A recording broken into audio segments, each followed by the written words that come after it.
રામે એકવાર લક્ષ્મણને કીધું કે આદર્શ વિનાનું જીવન વ્યર્થ છે. લક્ષ્મણ કહે કે આદર્શોમાં જીવન વ્યર્થ બની જાય એનું શું કરવું? વન ભટકવું ને ઓલું કરવું ને આ કરવું ને તે કરવું ને 14 વર્ષનો વનવાસ લેવો ને એમાં વળી સૂરપંખા આવે ને ઓલાને મારવો ના મારવો. પણ કે આદર્શોમાં વ્યર્થ બનેલું જીવન બીજાને માટે આદર્શ બની જાય છે. રામે એમ કીધું. એમ તમામ સંતોને શું છે કે એના ગુરુ મહારાજ આદર્શ.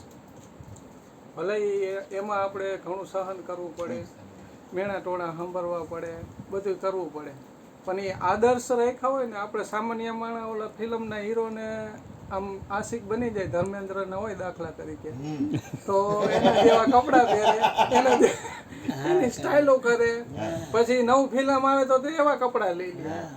એમ જો આપણે ગુરુ મહારાજને તન મન ધન દીધા હોય ને એને આદર્શ રાખી તો એના જેવું જીવન બની જાય.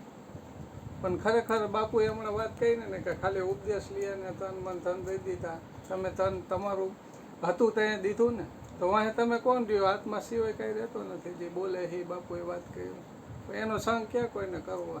પણ ખરેખર જેટલું જીવન જીવાય ને, ગુરુ મહારાજને આ કેમ બાપુ તમે કીધું કે મારે જે કાંઈ પણ છે એ કૃપા બાપુની હે, જ્યોતિમાની આ હે, એમ બાપુ નથી કહેતા માં એક આવે ને એક જાય. જીવન બાપાએ કીધું એમાં આપણે જો એ ગુરુ મહારાજ એક જ ધારી લઈ તો આમાં ઘટોઘટમાં જ છે ને કે પ્રગટ ગુરુ હરિ હરજીવન હા બોલનહાર. હું ને મારું તજો લાડલે લાલ કહે તો હું શરીર નથી અને શરીરના એ કોઈ ધર્મ મારા નથી, એ ગુરુ મહારાજના છે. એવી રીતે જીવન જીવી તો આમાં ક્યાં કાંઈ નડવાનું જ નથી. સદગુરુ મહારાજ બોલો ગોરધનભાઈ, કાઢો